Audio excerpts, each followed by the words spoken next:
السلام علیکم ورحمۃ اللہ وبرکاتہ۔ نحمدہ ونصلی علی رسولہ الکریم۔ آج تراویح میں کتاب اللہ کا دوسرا پارہ تلاوت کیا گیا ہے۔ اس دوسرے پارے میں بہت سے مسائل اور بہت سے احکام اور آداب بیان ہوئے ہیں۔ میں صرف ایک مسئلہ، اس کا خلاصہ بھائیوں کے سامنے رکھنا چاہتا ہوں، جو سورہ بقرہ کی 228، 229، 230، 31 اور 32 آیتوں کے اندر بیان ہوا ہے۔ وہ مسئلہ ہے ایک اہم ترین مسئلہ انسانوں کی زندگی کا، انسانی زندگی کا، معاشرتی زندگی کا، طلاق۔ سب سے پہلے ہمیں یہ سمجھ لینا چاہیے کہ طلاق حلال امور میں سے اللہ رب العالمین کو سب سے ناپسندیدہ ترین چیز ہے، کیونکہ نکاح اسلام کے اندر، اسلام میں میاں بیوی کے درمیان محبت، مودت، الفت، رحمت کے لیے اللہ رب العالمین نے رکھا ہے۔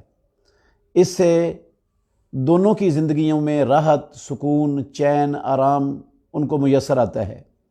لیکن بسا اوقات ایسا ہو جاتا ہے کہ طبیعتیں موافقت نہیں کرتی اور دونوں کے لیے اکٹھا رہنا ناممکن اور محال ہو جاتا ہے۔ وہ نکاح جو دونوں کی زندگیوں کے لیے رحمت، مودت اور محبت کا باعث ہوتا ہے، وہ گھر کو جہنم بنا دیتا ہے۔ تو ایسی صورت میں اسلام نے اس پریشانی سے نکلنے کے لیے، اس پریشانی کو زندگی سے ختم کرنے کے لیے، زوجین کی زندگی سے ختم کرنے کے لیے طلاق کو جائز رکھا ہے۔ اگر عورت کو نفرت ہے خامد سے تو وہ خلا لے سکتی ہے، اور اگر خامد کو معاملہ ہے عورت سے تو اس کو وہ طلاق دے سکتا ہے۔ اسلام میں طلاق کی جب نوبت آ ہی جائے تو پھر طلاق ہر موقع پر اور غصہ جو ہی چڑھا اسی وقت طلاق کا لفظ بولنے کی اسلام میں اجازت نہیں ہے۔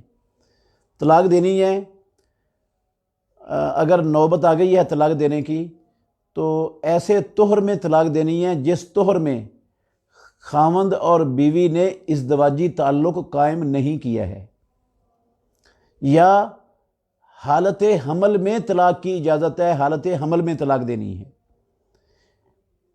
اگر ان دو صورتوں کے علاوہ میں طلاق دیتے ہیں، عورت حیض کی حالت میں ہے تو طلاق دینا گناہ ہے، ناجائز ہے، حرام ہے۔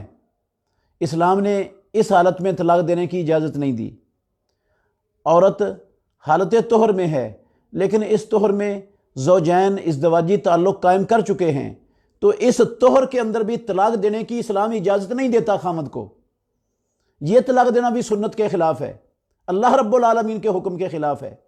اور بیک وقت اکٹھی 3 طلاقیں دے دینا، طلاق طلاق طلاق، میں 3 طلاقیں دیتا ہوں، یہ بھی اسلام کے اندر حلال اور جائز طریقہ نہیں ہے۔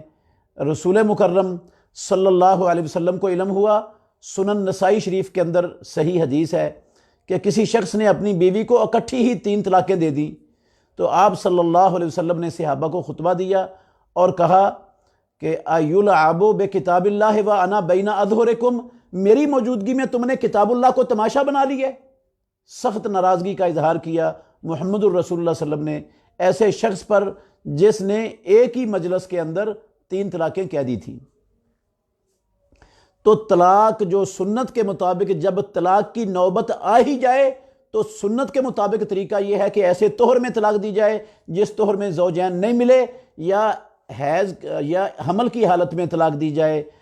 اس کے علاوہ طلاق دے گا تو وہ بدعی طلاق ہوگی، سنت کے مطابق نہیں ہوگی۔ اور ایک مرتبہ طلاق کا لفظ کہنا ہے، جب ایک مرتبہ طلاق کا لفظ بول دیا انسان نے، مرد نے، یا کہہ دیا، اس نے لکھ دیا، تو وہ طلاق ہو گئی۔ عدت عورت کی طلاق کے ساتھ ہی شروع ہو گئی ہے۔ اب اللہ رب العالمین نے سورہ بقرہ کی 228 نمبر آیت میں اس عورت کی عدت 3 قروء مقرر کیے ہیں، 3 حیض جس کو کہا جاتا ہے۔ تو 3 حیض تک یہ انتظار کرے گی خاتون، خامد اس کو اس کے گھر سے بھی نہیں نکالے گا، یہ بھی اپنے گھر سے نہیں نکلے گی، اسی کے گھر میں رہے گی اور 3 حیض ختم ہونے تک انتظار کرے گی۔ اگر خامد اور بیوی انہوں نے اپنی کوتاہیوں کو، اپنی خرابیوں کو دور کر لیا جو جدائی کا موجب بن رہی تھیں، تو ان کو رجوع کرنے کا اختیار ہے۔ تیسرا حیض ختم ہونے سے پہلے خامد کم از کم گھر کے 2 افراد کی موجودگی میں یہ لفظ کہہ دے کہ میں رجوع کرتا ہوں، تم میری بیوی ہو اور میں اپنے لفظ واپس لیتا ہوں، کوئی اس طرح کا لفظ بول دے تو رجوع ہو جائے گا۔ اچھا، اگر وہ عدت کے اندر رجوع نہیں کرتا، عدت ختم ہو جاتی ہے، ایک مرتبہ لفظ طلاق بولا تھا، ایسے طہر میں بولا تھا جس طہر میں زوجین نہیں ملے تھے، تو 3 حیض اس کے بعد گزر گئے۔ اس تیسرے حیض کے مکمل ہونے کے بعد شریعت میں یہ عورت مکمل طور پر آزاد ہو گئی ہے۔ اب اسی ایک طلاق کی بنا پر اس خاتون کو دوسری جگہ پر نکاح کرنے کا بھی حق ہے، اور اگر پہلے خامد کے ساتھ صلح کی نوبت آتی ہے تو نیا نکاح کر کے تجدید نکاح سے یہ دوبارہ اپنی ازدواجی زندگی بحال کر سکتے ہیں۔ یہ ہے ایک طلاق اسلام کے اندر، طلاق ہی ایک ہے۔ اچھا، اگر ایک طلاق دے دی، عدت کے اندر صلح کر لی، یا عدت گزرنے کے بعد دوبارہ دونوں میاں بیوی کا آپس میں نکاح ہو گیا، تو یہ جو ایک طلاق بولی تھی نا، یا لکھی تھی یا بولی تھی، یہ ساری زندگی کاؤنٹ ہونی ہے۔ اس نے ایک طلاق دے کر یہ موقع ایک ختم کر دیا جو اللہ نے سورہ بقرہ کی 229 نمبر آیت میں 2 موقع دیے ہوئے، اس میں سے ایک موقع ختم ہو گیا۔ اب عدت کے اندر صلح ہو گئی یا عدت کے بعد نکاح ہو گیا، پھر ازدواجی زندگی شروع ہو گئی، پھر زندگی میں کسی موڑ پر ناچاکی پیدا ہوئی، جھگڑا ہوا، لڑائی ہوئی اور خامد نے طلاق کا لفظ کہہ دیا، پھر بھی جو طلاق دینی ہے نا دوبارہ، اس کا بھی یہی پروسیجر ہے۔ وہ حیض کی حالت میں نہ ہو، وہ ایسے طہر میں نہ ہو جس طہر میں زوجین مل چکے ہیں، وہ حمل کی حالت میں ہو یا ایسے طہر میں ہو جس طہر میں زوجین کا ازدواجی تعلق قائم نہیں ہوا۔ یہ دوسری طلاق اس نے دے دی، یہ طلاق دی تو یہ اسلام کے اندر دوسری شمار ہوگی۔ اس دوسری طلاق کے بعد بھی اللہ رب العالمین نے عدت کے اندر اس خامد کو رجوع کرنے کا حق دیا ہے، اور عدت گزر جانے کے بعد یہ عورت آزاد ہے، یہ اس کا دوسری جگہ پر بھی نکاح ہو سکتا ہے اور پہلے خامد کے ساتھ بھی نکاح ہو سکتا ہے۔ اب دوبارہ صلح ہو گئی، رجوع کے ساتھ صلح ہو گئی یا نیا نکاح کرنے کے ساتھ صلح ہو گئی، یہ 2 موقع تھے اس نے اپنی زندگی میں ختم کر دی ہے۔ 2 طلاقیں ساری زندگی کاؤنٹ ہونی ہے۔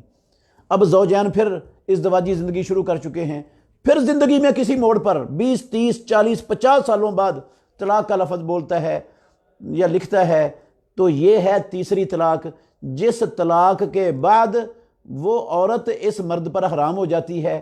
اب نہ تو عدت کے اندر یہ خامد اس سے رجوع کر سکتا ہے اور نہ عدت کے بعد دونوں کا آپس میں نکاح ہو سکتا ہے۔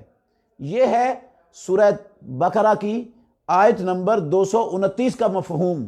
اللہ رب العالمین نے کہا الطلاق مرتان فامساک بمعروف او تسریح بإحسان، طلاق 2 مرتبہ ہے، دونوں مرتبہ میں سے ہر مرتبہ میں یا تو اچھے طریقے سے روکنا ہے، مطلب ہے رجوع کر لے عدت کے اندر تو یہ اچھے طریقے سے روکنا ہے، اور تسریح بإحسان یا عدت ختم ہونے دے اور عدت ختم ہونے کے بعد وہ عورت آزاد ہو جائے گی تو یہ تسریح بإحسان ہو جائے گا۔ اگر 2 طلاقوں میں اس نے امساک کر لیا، رجوع کر لیا، پھر زندگی میں فإن طلقها، یہ اس سے آگے والی 230 نمبر آیت ہے، اگر اس نے اس کے بعد بھی طلاق دے دی، 2 مرتبہ زندگی میں طلاقیں دے کر صلح کر چکا ہے، اب پھر زندگی میں طلاق دے دیتا ہے تو یہ تیسری طلاق ہے، اور اس کے بعد فإن طلقها فلا تحل له من بعد حتى تنكح زوجا غيره، اللہ نے کہا کہ وہ اب اس مرد کے لیے حلال نہیں رہی، وہ حرام ہو گئی ہے اس مرد پر۔ اب یہ نہ عدت کے اندر رجوع ہو سکتا ہے نہ عدت کے بعد نکاح ہو سکتا ہے۔ اب ایک ہی صورت ہے کہ اس خاتون کا دوسری جگہ پر نکاح ہو جائے زندگی بھر کے لیے، وہ دوسرا خامد اپنی طبی موت وفات پا جائے یا وہ اپنی مرضی سے طلاق دے دے، پہلے سے طے شدہ منصوبہ نہ ہو، تو پھر وہ دوسرے خاوند کے فوت ہو جانے کے بعد یا اپنی مرضی سے طلاق دینے کے بعد ان کے درمیان ناچاکی پیدا ہو گئی، نباہ نہیں ہو سکا، پہلے سے کوئی طے شدہ منصوبہ نہیں تھا، وہ بھی طلاق دے دے، تو پھر یہ پہلے خاوند کی طرف اس کے ساتھ دوبارہ نکاح ہو سکتا ہے، ورنہ اسلام کے اندر کوئی صورت نہیں ہے۔ یہ جو ایک رات کے لیے نکاح ہوتا ہے، حلالے کا نکاح جس کو کہا جاتا ہے، اسلام کے اندر اس کی گنجائش نہیں ہے۔ محمد الرسول اللہ صلی اللہ علیہ وسلم نے ایسا نکاح کرنے والے پر اور جس کے لیے کیا جا رہا ہے، دونوں پر پیارے پیغمبر نے لعنت فرمائی ہے، اللہ کی، دونوں پر اللہ کی لعنت ہے۔ اور جس کام کے کرنے والے اور جس کے لیے کیا جا رہا ہو، اللہ کی لعنت ہو، وہ کام کیا مسلمان کے لیے حلال ہو سکتا ہے؟ اور رسول مکرم صلی اللہ علیہ وسلم نے اس کو کرائے کا سانڈ قرار دیا ہے۔ جو ایک رات کے لیے حلالہ کرتا ہے کسی عورت کو اس کے خامد کے لیے حلال کرنے کی غرض سے، اس کو کرائے کا سانڈ قرار دیا ہے۔ اور رسول اللہ صلی اللہ علیہ وسلم نے بڑے سخت لفظ اس کے لیے بولے ہیں، کرائے کے سانڈ کی گنجائش نہیں ہو سکتی اسلام میں عورت کے لیے، انسان کے لیے۔ ویسے بھی بندہ غور کرے تو ایک غیرت مند انسان جس کے اندر معمولی سی بھی غیرت ہے، وہ برداشت نہیں کرے گا کہ اس کی بیوی وہ ایک رات کسی دوسرے مرد کے پاس گزار کے آئے اور پھر اس کی بیوی بن جائے۔ کوئی غیرت والا آدمی گوارا نہیں کرتا۔ ایک عام آدمی جس کی معمولی سی غیرت ہے وہ اس چیز کو برداشت نہیں کرتا۔ تو میرے محترم بھائیوں، محمد الرسول اللہ صلی اللہ علیہ وسلم جو ہم سے 1000 گنا زیادہ غیرت والے ہیں، اور اللہ رب العالمین جو ساری کائنات سے زیادہ غیرت مند ہے، کیا وہ اس بغیرتی والے عمل کو دین بنا سکتے ہیں؟ وہ اس چیز کی اجازت دے سکتے ہیں امت کو؟ سوال ہی پیدا نہیں ہوتا۔ ایک بات۔ دوسری بات یہ بھی یاد رکھنی چاہیے کہ یہ جو 229 نمبر آیت ہے سورہ بقرہ کی، اس کو غور سے سننا، اللہ نفع بڑا دے گا۔ بہت ہمارے معاشرے میں بڑی غلطی ہوتی ہے کہ ایک مرتبہ میں ہی ایک ہی مجلس میں 3 طلاقیں کہہ دی۔ اگر کوئی ایک ہی مجلس کے اندر 3 طلاقیں کہہ دیتا تھا محمد الرسول اللہ صلی اللہ علیہ وسلم کی زندگی میں، تو اللہ کے نبی نے اس کو کتاب اللہ کا مذاق اڑانے کے مترادف قرار دیا تھا، لیکن یہ ایک طلاق شمار ہوتی تھی۔ صحیح مسلم شریف میں کتاب الطلاق باب الطلاق الثلاث، اس میں حدیث ہے، حضرت عبداللہ بن عباس رضی اللہ عنہما بیان کرتے ہیں کہ رسول اللہ صلی اللہ علیہ وسلم نے فرمایا، رسول اللہ صلی اللہ علیہ وسلم کے زمانے میں ابو بکر صدیق رضی اللہ عنہ کے دور خلافت میں، فاروق اعظم عمر بن الخطاب رضی اللہ عنہ کی خلافت کے ابتدائی 2 سالوں تک ایک مجلس کی 3 طلاقیں ایک ہی شمار ہوتی تھیں۔ تو ہم سب اللہ کے فضل سے یہ بات سمجھتے ہیں، جانتے ہیں کہ دین رسول مکرم صلی اللہ علیہ وسلم کی زندگی میں مکمل ہو چکا تھا۔ آپ صلی اللہ علیہ وسلم کے بعد وحی نہ تو کسی پر اتری ہے اور نہ قیامت تک کسی پر وحی اترنی ہے۔ حضرت عمر ابن الخطاب رضی اللہ عنہ نے جو 2 سالہ دور خلافت کے بعد اکٹھی 3 طلاقیں کہہ دیتا تھا، اس کو 3 بنانے کا قانون نافذ کیا تھا۔ اس لیے نافذ کیا تھا کہ لوگوں کے اندر یہ وبا عام پھیل چکی تھی، جس کو غصہ چڑھتا تھا وہ اکٹھی 3 طلاقیں دے دیتا تھا، اور اس کو محمد الرسول اللہ صلی اللہ علیہ وسلم نے کتاب اللہ کا مذاق اڑانے کے مترادف قرار دیا تھا۔ تو وہ کتاب اللہ کا مذاق اڑا رہے تھے، منع کرنے کے باوجود باز نہیں آتے تھے۔ تو فاروق اعظم رضی اللہ عنہ نے بطور سزا کے ان کے اوپر یہ قانون نافذ کر دیا کہ جو 3 دے گا ہم اس کی 3 ہی بنا دیں گے، رجوع کرنے نہیں دیں گے، تاکہ لوگ کتاب اللہ کا مذاق اڑانے والے گندے عمل سے تائب ہو جائیں، باز آ جائیں، رک جائیں اس سے۔ اس لیے یہ قانون بنایا تھا حضرت عمر رضی اللہ عنہ نے۔ یہ شرعی قانون نہیں تھا، کیونکہ شریعت اللہ کے نبی کی زندگی میں مکمل ہو گئی۔ اگر چند منٹ کے لیے ہم اس کو شرعی قانون، شرعی فتویٰ مان لیتے ہیں تو محترم بھائیوں ذرا غور کریں۔ پھر رسول اللہ صلی اللہ علیہ وسلم کے زمانے میں عہد رسالت میں جو فتویٰ چلتا رہا، جو ابو بکر صدیق رضی اللہ عنہ کے دور خلافت میں چلتا رہا، جو فاروق اعظم رضی اللہ عنہ کی خلافت کے ابتدائی 2 سالوں تک چلتا رہا، اس کی کیا حیثیت ہوگی اس فیصلے کی؟ شرعی تو وہ ہو گیا جو بعد میں ہے، اور جو پہلے چلتا رہا اس کی کیا حیثیت بنے گی؟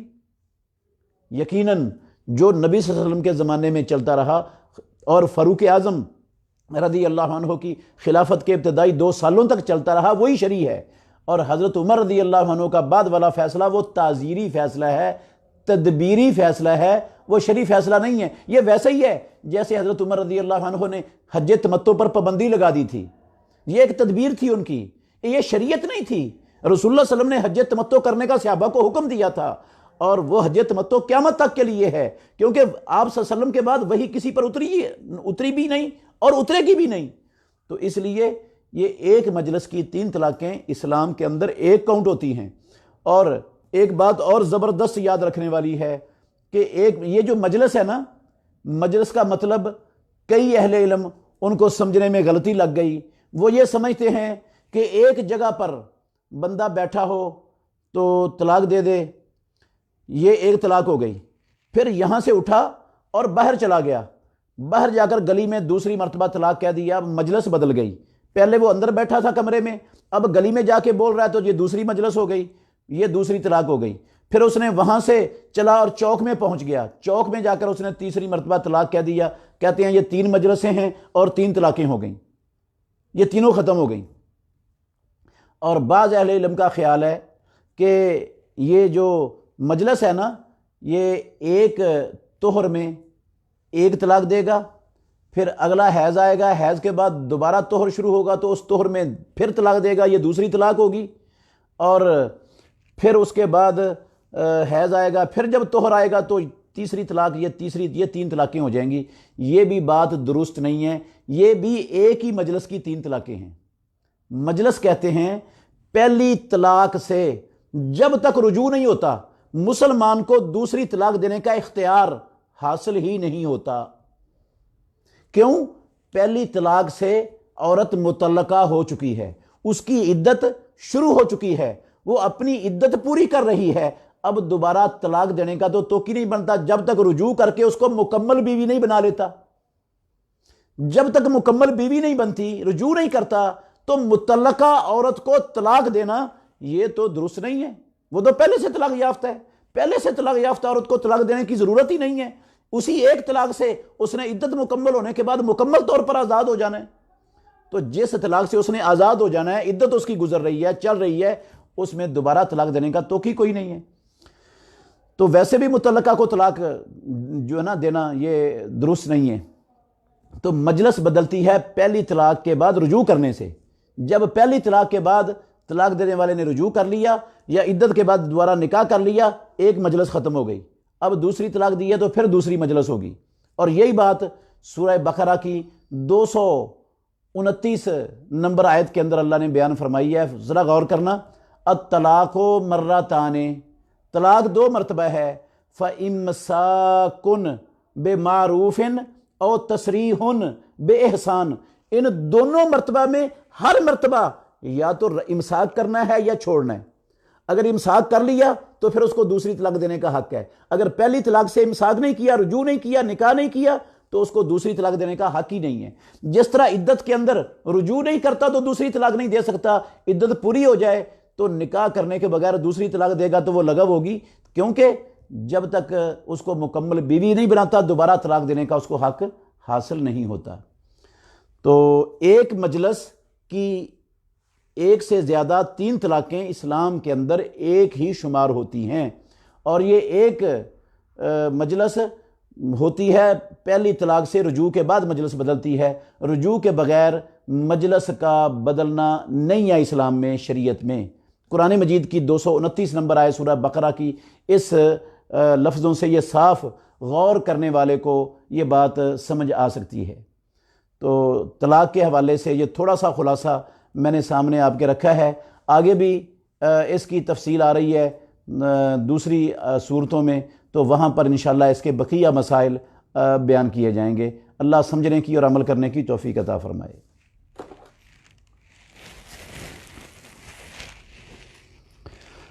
وطر کا مسنون طریقہ بتا دیں، وطر کا دعائے وطر کا محل بھی بتا دیں۔ وطر کا مسنون طریقہ، رسول مکرم صلی اللہ علیہ وسلم کا زندگی بھر کا معمول یہ تھا کہ آپ 2 رکعتیں پڑھتے تھے اور آخر میں 1 رکعت اکیلی پڑھ لیتے تھے، تو یہ ساری نماز وطر بن جاتی تھی۔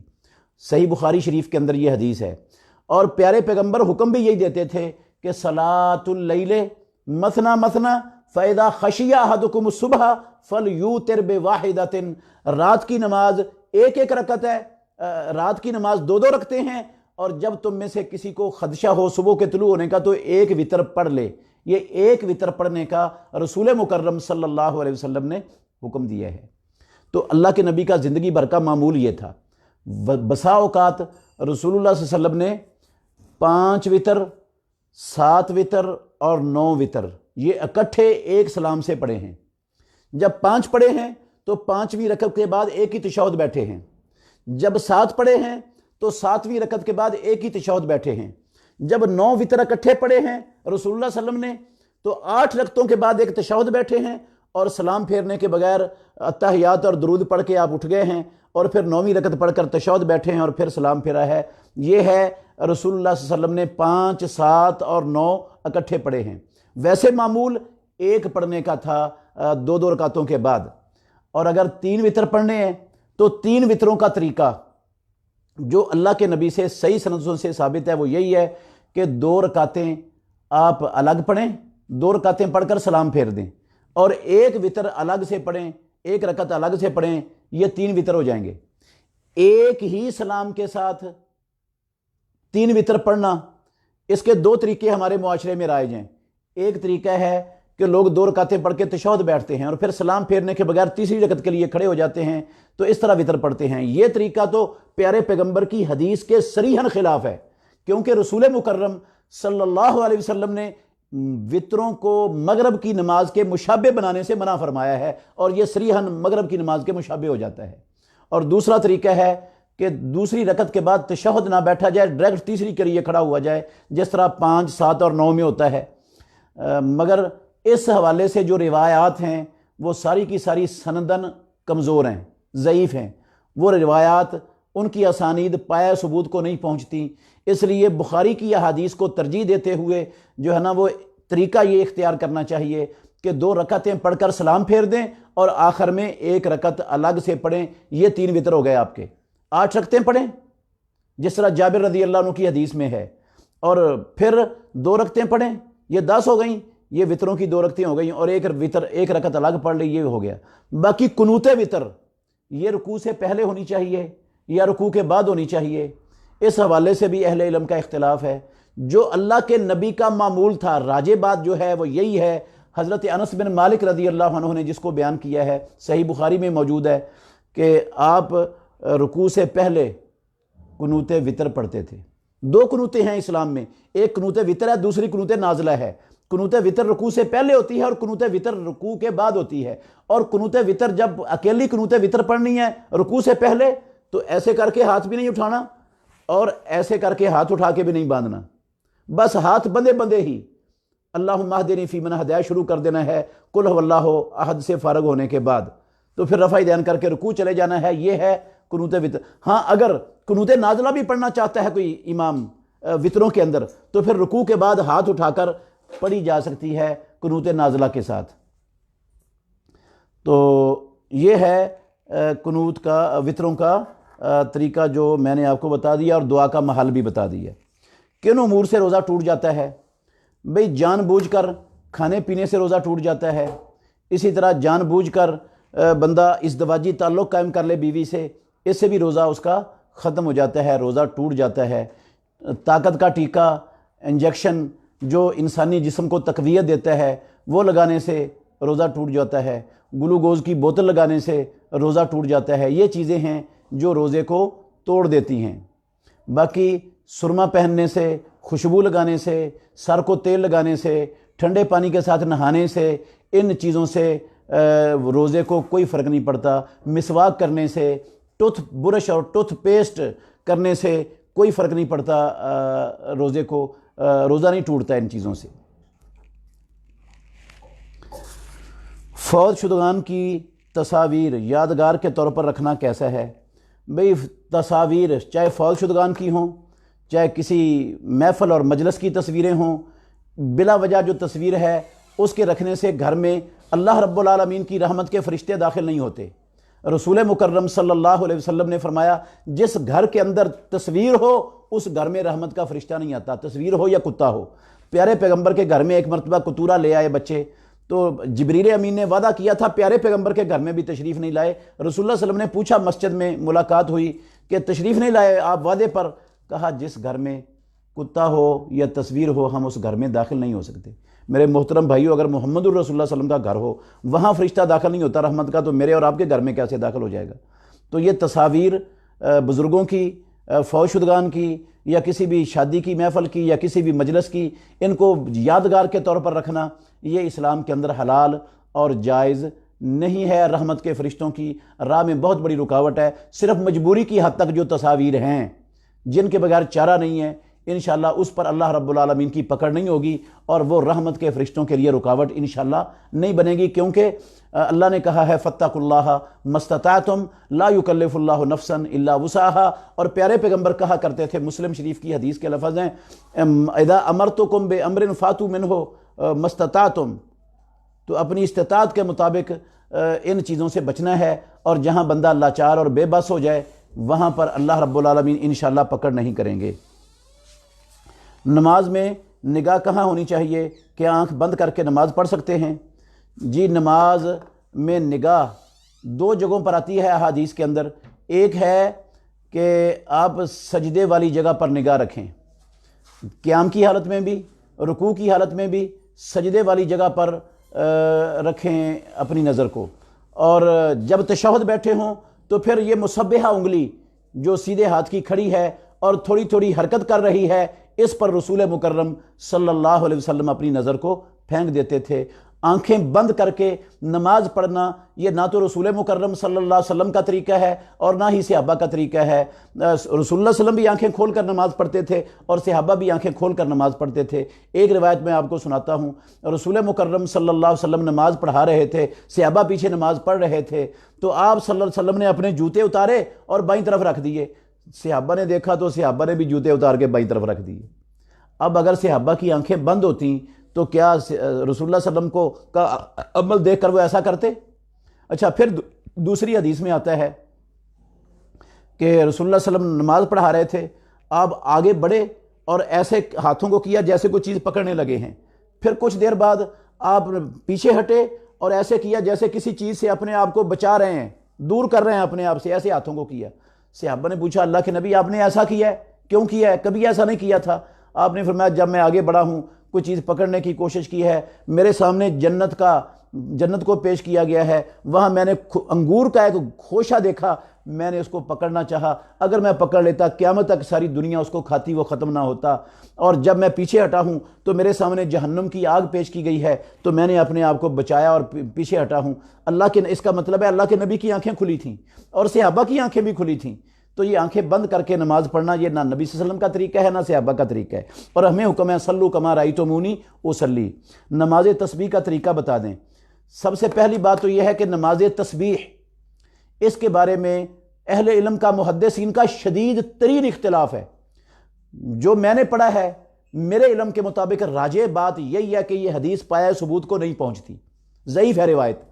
اگر بعض اہل علم کے نزدیک انہوں نے اس کو صحیح کہا بھی ہے، اگر صحیح ہو بھی جائے تو باجماعت پڑھنے کا اسلام میں کہیں تصور نہیں ہے اس نماز کا، نہ رسول اللہ نے پڑھائی، نہ خلفائے راشدین نے پڑھائی، نہ صحابہ میں سے کسی صحابی نے باجماعت پڑھائی، نہ صحابیات میں سے کسی صحابیہ نے، نہ امہات المومنین میں سے کسی ہماری ماں نے باجماعت نماز تسبیح نہیں پڑھائی، اور نہ ہی رمضان المبارک کے جمعوں کے اندر اس کا اہتمام کیا گیا۔ یہ ساری چیزیں بدعت کے اندر آتی ہیں کہ ہم رمضان کی راتوں میں اور جمعے کی راتوں میں عورتوں کو اکٹھا کر کے لوگوں کو دعوت دے کر باجماعت نماز کھڑی پڑھائیں، یہ تسبیح۔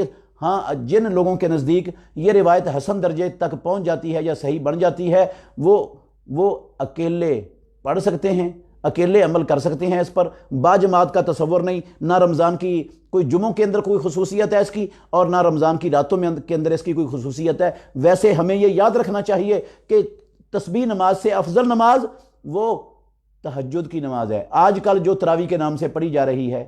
یہ نماز فرضی نماز کے بعد رسول اللہ صلی اللہ علیہ وسلم نے فرمایا افضل الصلاۃ بعد الفریضۃ صلاۃ اللیل، فرضی نماز کے بعد سب سے افضل ترین نماز وہ تہجد کی نماز ہے، تراویح کی نماز ہے، قیام اللیل ہے، یہ وتر ہے جو آپ سن رہے ہیں اور آج کل جو مسلمان کثرت سے پڑھ رہے ہیں۔ ہاتھ کی لکیریں دکھانا کیسا ہے؟ بھئی ہاتھ کی لکیریں دکھانا یہ درست نہیں ہے۔ ہاتھ کی لکیروں سے کوئی قسمت کسی کی معلوم نہیں ہو سکتی۔ اللہ رب العالمین نے ایسا کوئی علم نازل نہیں کیا کہ جس علم کے ساتھ ہاتھ کی لکیریں دیکھ کر بندہ اس کے مستقبل کے حالات بتا سکے۔ رسول مکرم صلی اللہ علیہ وسلم جو اللہ کے بعد کائنات میں، اللہ کی مخلوق میں سب سے بڑے علم والے ہیں، آپ جیسا علم نہ کسی کو ملا ہے نہ قیامت تک مل سکتا ہے۔ اتنے علم والے، رب کے بعد سب سے بڑے علم والے محمد الرسول اللہ صلی اللہ علیہ وسلم، وہ بھی نہیں جانتے تھے کہ کل کسی کے ساتھ کیا ہونے والا ہے۔ صحیح بخاری میں حدیث ہے، رسول مکرم صلی اللہ علیہ وسلم انصار کی ایک انصار کی بچی کی شادی کی محفل میں شریک تھے، تو چھوٹی معصوم بچیاں ترانہ پڑھ رہی تھیں۔ ایک بچی نے ترانہ پڑھتے ہوئے یہ جملہ بول دیا، وَفِينَا نَبِيٌّ يَعْلَمُ مَا فِي غَدٍ، ہم میں ایک نبی ہے جو جانتا ہے کل کیا ہونے والا ہے۔ تو پیارے پیغمبر خاموشی سے بچیوں کا ترانہ سن رہے تھے۔ جب یہ جملہ سنا تو رسول مکرم صلی اللہ علیہ وسلم نے فرمایا، بچی قولی ما کنت تقولینا، جو تو پہلے کہتی تھی وہی کہہ، فَإِنَّهُ لَا يَعْلَمُ مَا فِي غَدٍ إِلَّا اللَّهُ، کیونکہ کل کیا ہوگا یہ اللہ کے سوا کوئی نہیں جانتا۔ آپ بھی تو ہاتھ کی لکیریں دیکھ سکتے تھے نا، ہاتھ کی لکیریں دیکھ کر بتا سکتے تھے نا۔ وہ کون اللہ کے نبی سے بڑا عالم دنیا میں پیدا ہو گیا ہے جس کو نبی صلی اللہ علیہ وسلم سے بھی زیادہ علم مل گیا، اور وہ مستقبل کی حالات اور خبریں اور معاملات اور قسمتیں بتاتا پھرتا ہے دنیا کو ہاتھ کی لکیریں دیکھ کر؟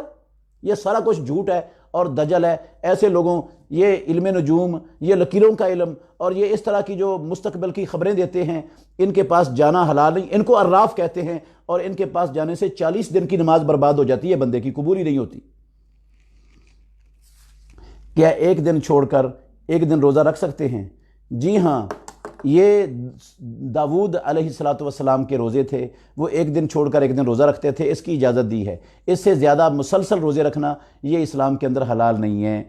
رمضان کے مہینے مسلسل ہیں رمضان کے روزے، باقی ہر جمعرات، ہر سوموار اور ایام بیز یہ رسول اللہ صلی اللہ علیہ وسلم رکھتے تھے، عاشورے کا رکھتے تھے، اسی طرح محرم کے روزے رکھتے تھے، ذوالحجہ کے پہلے 10 دنوں کے روزے رکھتے تھے، عرفے کا روزہ رکھتے تھے۔ تو یہ روزے ہیں، شعبان کے پہلے 15 روزے اہتمام سے رکھتے تھے، تو یہ نفلی روزے رکھ سکتے ہیں آپ۔ اور ان کے بعد سب سے افضل روزے وہ صیام داود ہیں، وہ ایک دن روزہ رکھتے تھے اور ایک دن ناگا کرتے تھے۔ بیمار آدمی جو روزہ نہ رکھ سکے کتنا فدیہ ادا کرے گا؟ بھئی ایک مسکین کا کھانا اس نے فدیے کے طور پر ادا کرنا ہے، تو ایک مسکین کا کھانا میرے علم کے مطابق تو تقریباً 100 روپیہ وہ ایک روزے کے بدلے میں دے دے، کیونکہ ایک وقت کا کھانا ہے، تو 3000 روپیہ دے دے گا۔ یہ مسکین، یہ مریض جو دائمی بیمار ہے، تو انشاءاللہ الرحمن اس کی ذمہ داری اور اس کے فدیہ ادا ہو جائے گا۔ اگر کسی پر کالا جادو ہو جائے تو کیا وہ اپنے علاج کے لیے کسی اور سے کالا جادو کروا سکتا ہے، اس سے کسی کو نقصان نہ ہو؟ نہیں بھائی، محمد الرسول اللہ صلی اللہ علیہ وسلم نے نشرہ سے منع فرمایا ہے۔ سنن ابو داود کی حدیث ہے، نہا عن النشرہ، نشرہ کہتے ہیں جادو کو، جادو کے ذریعے اس کا علاج کرنا، یہ اسلام میں جائز نہیں ہے۔ جس چیز سے رسول اللہ صلی اللہ علیہ وسلم نے منع فرما دیا ہے وہ مسلمانوں کے لیے وہ کام حرام ہو جاتا ہے، تو یہ جائز نہیں ہے۔ آپ اگر جادو چلا ہے تو آپ مسنون طریقے سے علاج کریں، انشاءاللہ الرحمن جادو ختم ہو جائے گا۔ علاج میں آپ کو بتاتا ہوں، آسان سا ہے، مفت بتا رہا ہوں، اللہ کے فضل سے کوئی نہیں بتائے گا آپ کو یہ۔ آپ سورہ فاتحہ پڑھیں نمبر 1، اس کے بعد آیت الکرسی پڑھیں 2، اس کے بعد سورہ بقرہ کی آخری 2 آیتیں پڑھیں، آمن الرسول سے لے کر آخر تک، اس کے بعد سورہ اخلاص، پھر سورہ فلق، پھر سورہ والناس، یہ 6 چیزیں ہو گئیں۔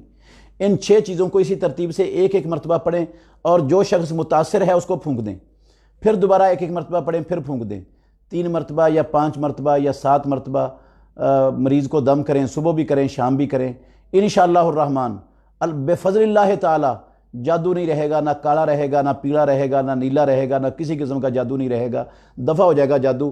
اور رسول مکرم صلی اللہ علیہ وسلم پر جب جادو ہوا ہے، اللہ نے یہی معوذتین نازل کی ہیں، آپ نے وہ پڑھا ہے اور جادو دفع ہو گیا، ختم ہو گیا ہے۔ تو اس کے ساتھ ساتھ میں یہ مشورہ دیتا ہوں ایسے لوگوں کو جو اس مرض کا شکار ہیں، اس میں مبتلا ہیں، ایک تو صبح کے، شام کے، رات کو سونے کے، نمازوں کے بعد کے اذکار کا بہت زیادہ اہتمام کریں اپنی زندگیوں میں۔ نمبر 2، اپنے گھر کے اندر سورہ بقرہ کی تلاوت کثرت سے کریں، اور اگر کثرت سے نہیں کر سکتے تو موبائل پر یا کمپیوٹر پر، لیپ ٹاپ پر بلند آواز سے چلا دیں، سارا دن سورہ بقرہ کی تلاوت گھر میں چلتی رہے۔ یہ اذکار والا اور سورہ بقرہ کی تلاوت والا عمل بھی اگر ساتھ کر لیں گے تو انشاءاللہ الرحمن بہت جلد فائدے کی امید ہے۔ نماز میں چھینک کا جواب کیسے دیں؟ بھئی نماز میں چھینک کا جواب نہیں دینا، کیونکہ یہ چھینک کا جواب دینے سے کلام ہو جاتی ہے، اور کلام نماز میں منع کر دیا گیا ہے۔ شروع اسلام میں نماز کے اندر کلام کرنی جائز تھی۔ جب یہ آیت اتری نا سورہ بقرہ کی، حافظوا علی الصلوات والصلاۃ الوسطی وقوموا للہ قانتین، تو صحابہ کہتے ہیں امرنا بالسکوت ونہینا عن الکلام، صحیح بخاری کی حدیث ہے، ہمیں خاموشی کا حکم دے دیا گیا اور کلام سے ہمیں روک دیا گیا، منع کر دیا گیا۔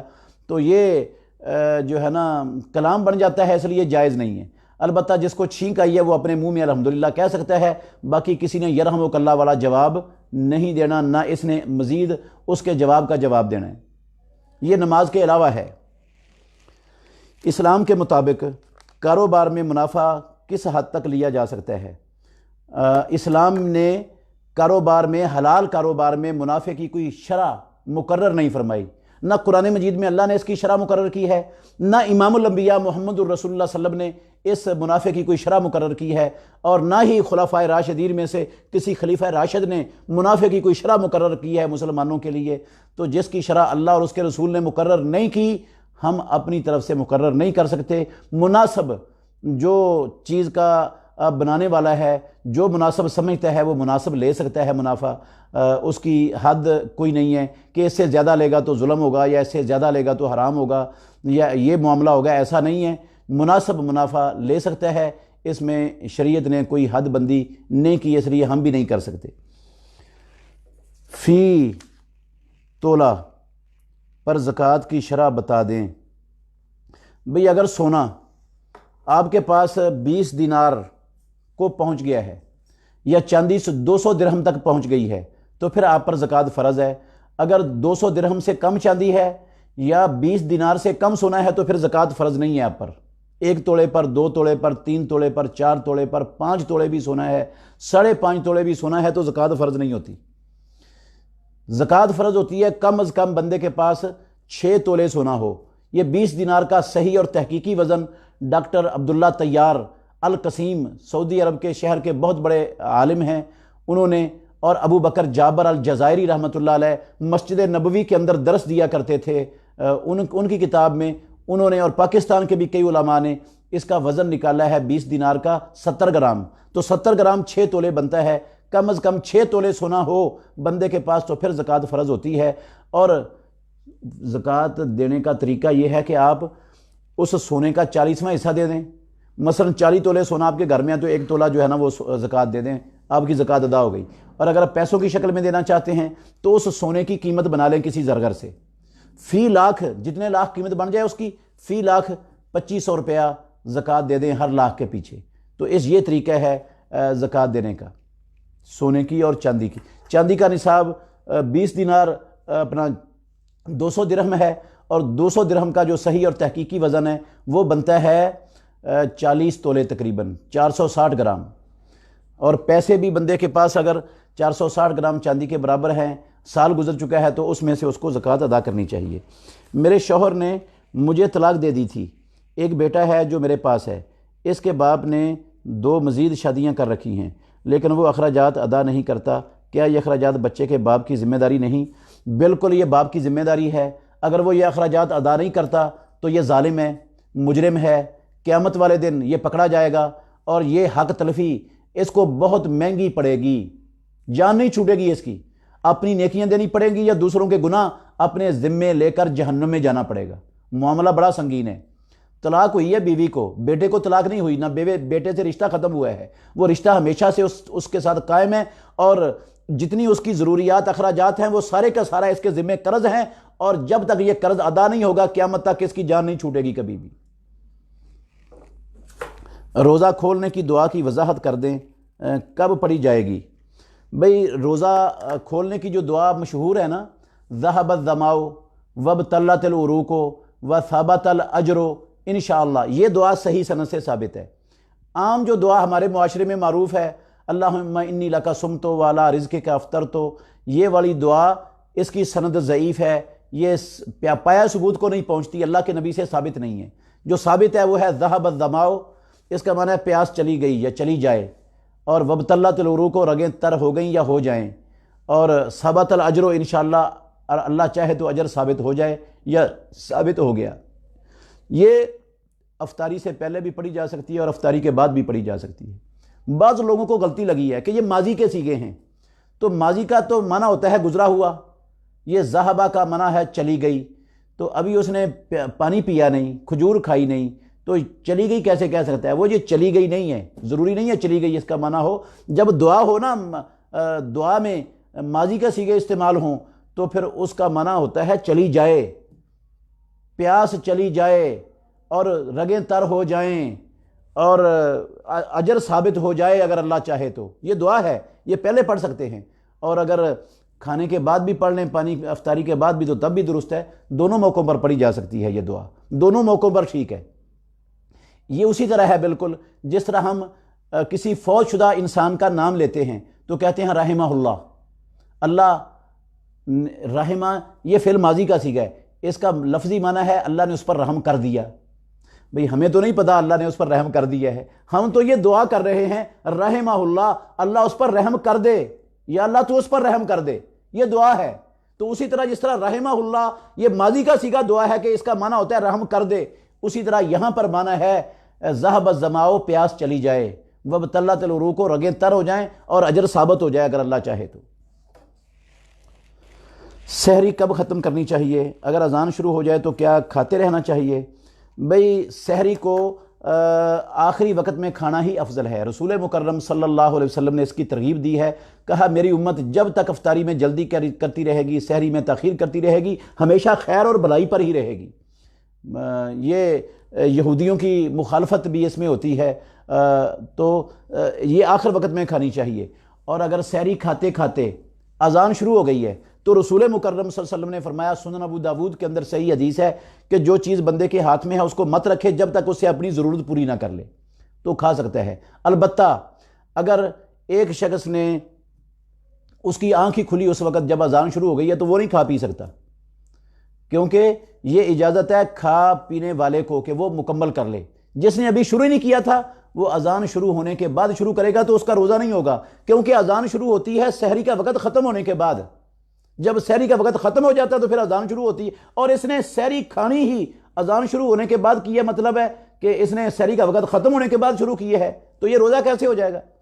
تو اجازت صرف اس شخص کے لیے ہے جو پہلے سے کھا رہا تھا اور بیچ میں اذان ہو گئی ہے، اس کو رسول اللہ صلی اللہ علیہ وسلم نے یہ رخصت دی ہے کہ وہ اپنی ضرورت کو پوری کر سکتا ہے۔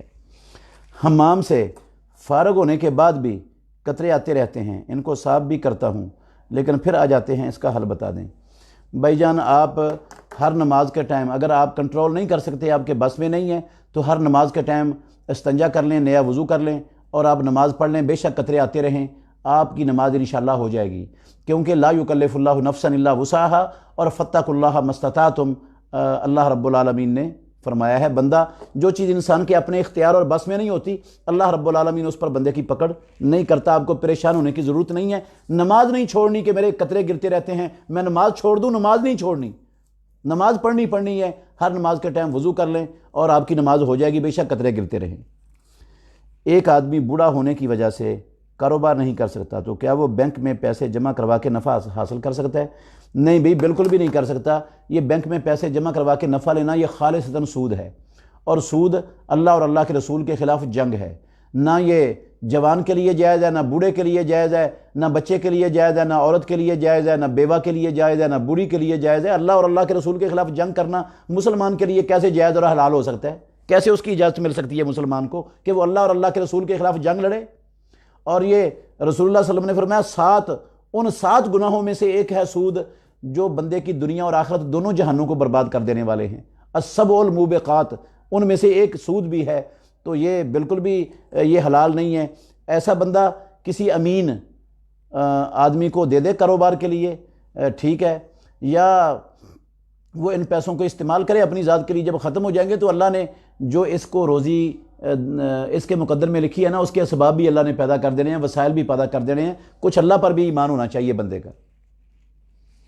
ایک آدمی کے سر کے بال نہیں ہیں، وہ ایک دوائی لگا کر سر کا مساج کرتا ہے، کیا اس سے روزہ ٹوٹ جاتا ہے؟ نہیں بھائی، سر کا مساج کرنے سے یا جسم کے کسی بھی حصے سے کسی بھی دوائی کا مساج کرنے سے روزہ نہیں ٹوٹتا، کوئی فرق نہیں پڑتا روزے میں اس سے۔ اگر غسل فرض نہ ہوا ہو تو عام غسل کس طرح کیا جائے گا؟ بھئی عام غسل آپ شاور کھولیں اور نیچے اس کے کھڑا ہو جائیں، غسل ہو گیا، آپ کا سارا جسم دھو لیں، اس کا کوئی خاص طریقہ نہیں ہے۔ نہر میں چھلانگ لگائیں، دریا میں چھلانگ لگائیں تو آپ کا غسل ہو گیا۔ غسل جنابت کرتے وقت جس طرح سر کے بالوں کی جڑوں کو تر کرتے ہیں، اسی طرح داڑھی کے بال بھی تر کرنے ہوتے ہیں۔ جی بھائی، داڑھی کے بال بھی تر کرنے ہوتے ہیں۔ داڑھی کے بالوں کا جو طریقہ ہے نا، داڑھی کے بالوں کے مسح کا، وہ صحیح حدیث کے اندر موجود ہے۔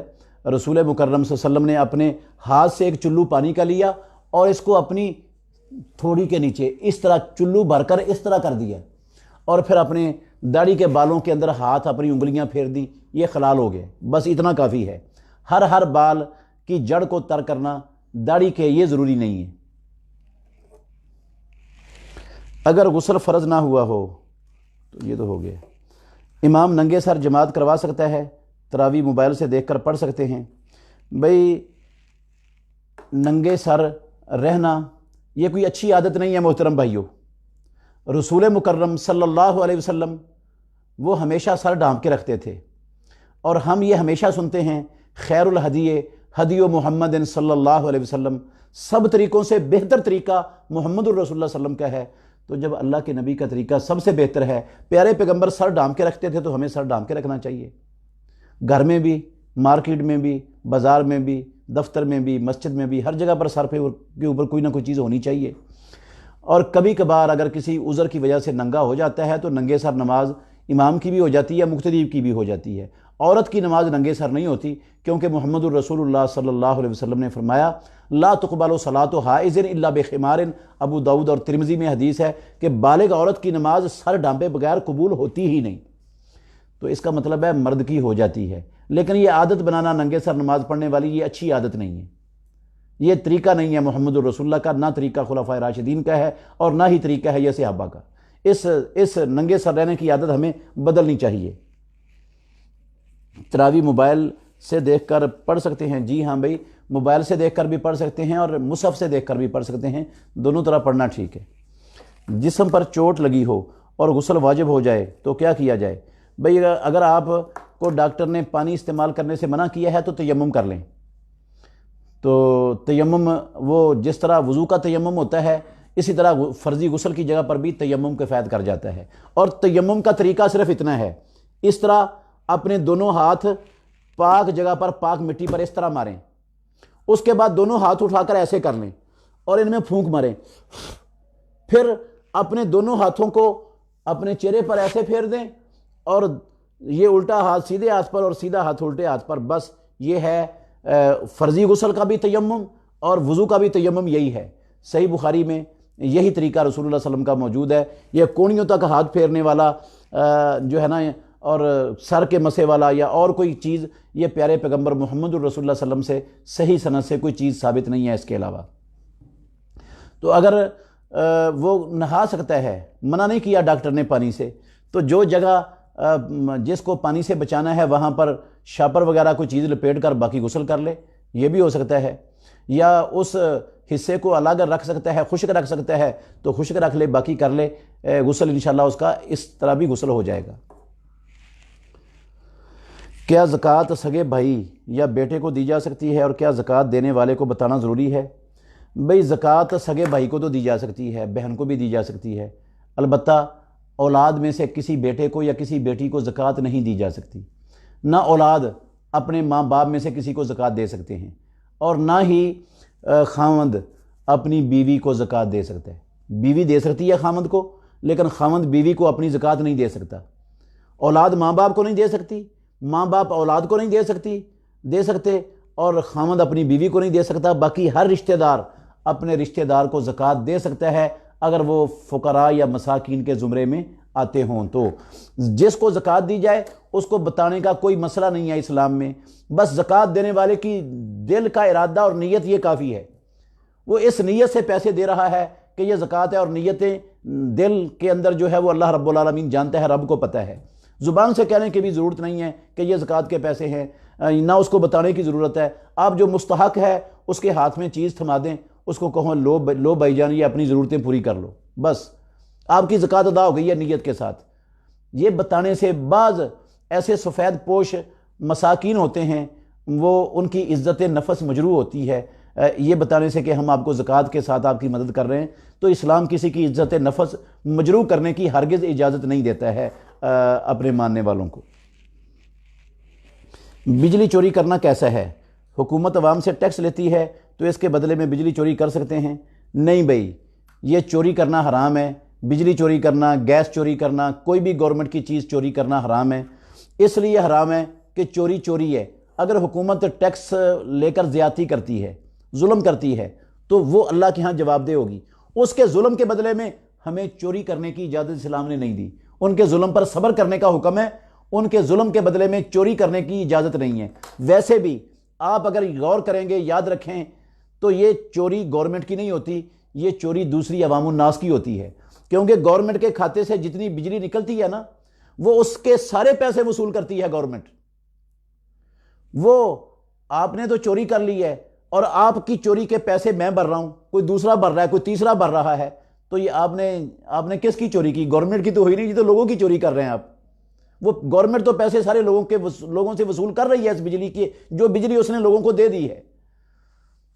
تو اس لیے یہ چوری حرام ہے، اس سے توبہ کریں، معافی مانگیں، اور ایسی کوئی کوشش کرنی مسلمان کے لیے حلال اور جائز نہیں ہے، نہ زیب دیتی ہے مسلمان کو ایسی حرکت۔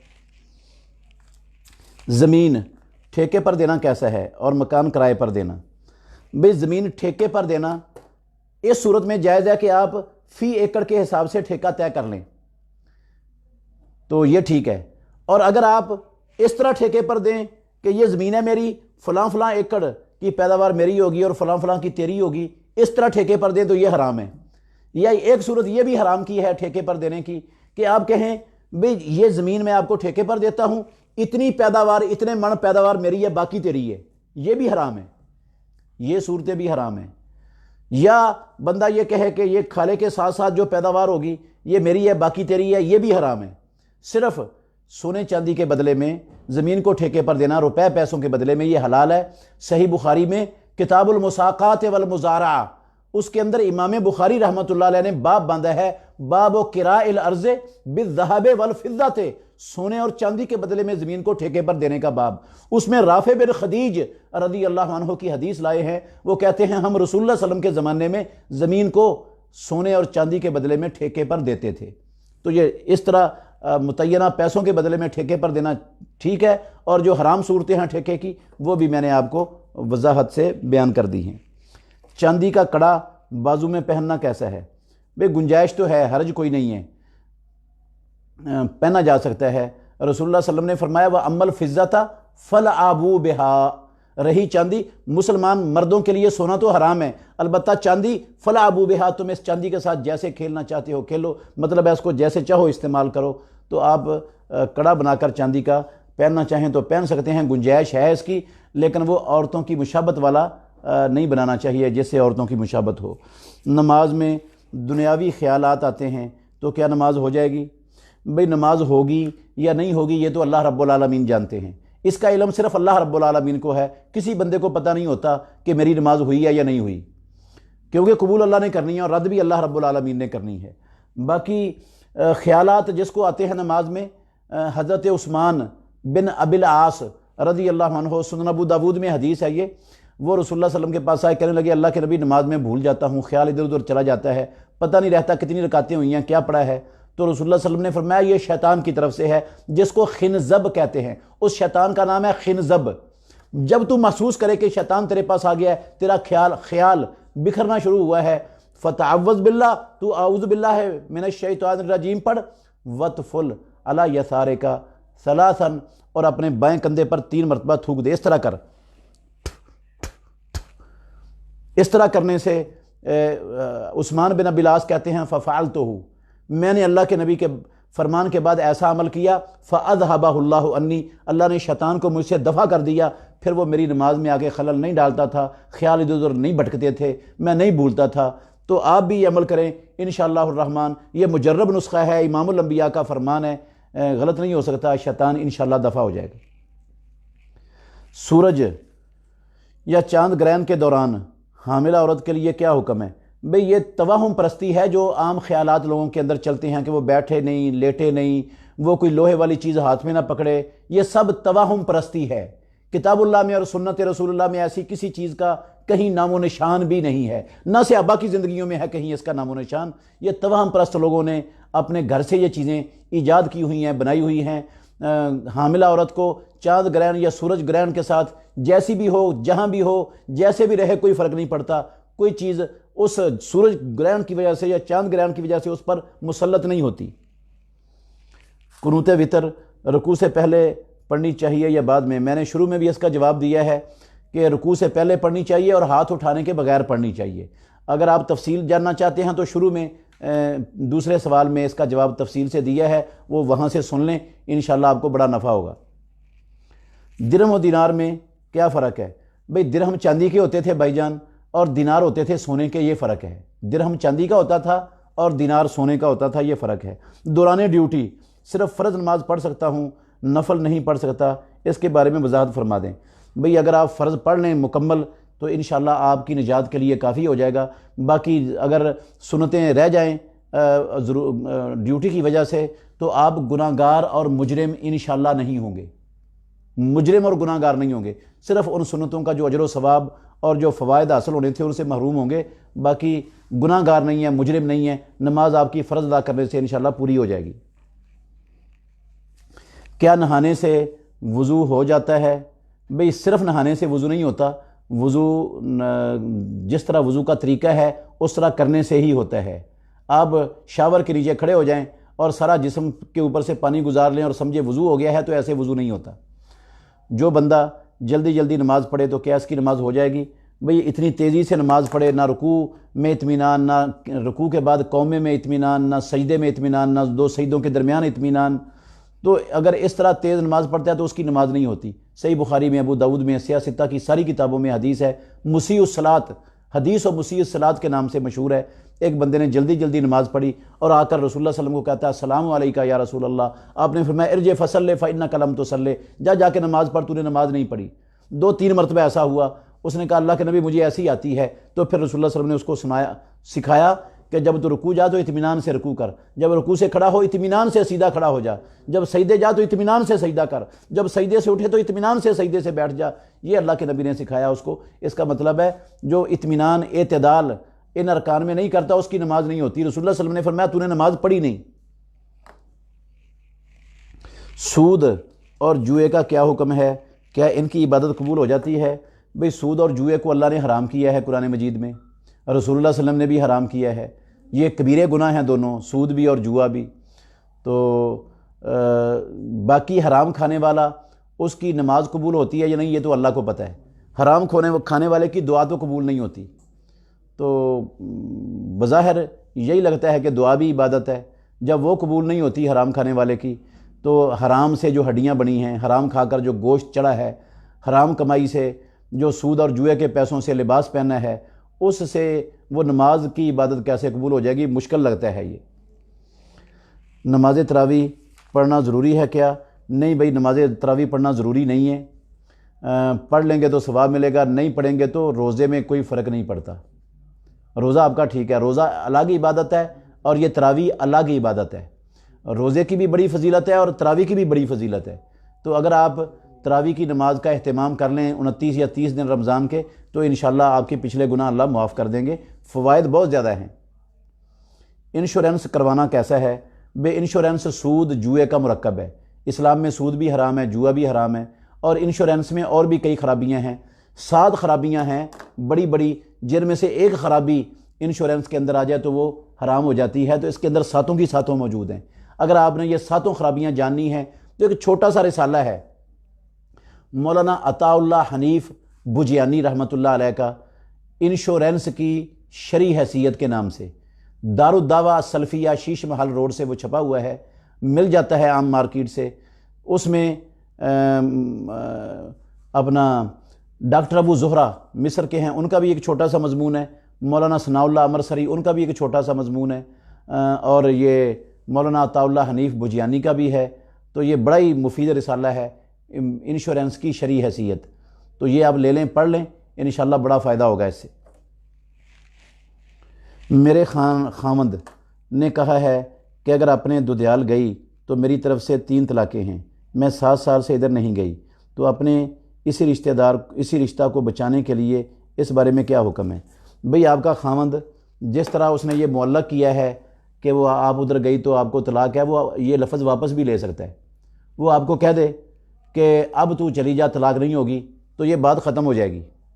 اور خامند کو کہنا چاہیے یہ اس طرح کی پابندی جس سے رشتے ٹوٹ جائیں اور رشتہ دار ایک دوسرے سے مل نہ سکیں، یہ پابندی زیادتی ہے، ظلم ہے، اسلام اس کی اجازت نہیں دیتا۔ اسلام رشتہ داریاں جوڑنے کا حکم دیتا ہے، رشتہ داری توڑنے کا اور تڑوانے کا کام یہ شیطان کا ہے، یہ مسلمان کو نہیں زیب دیتا۔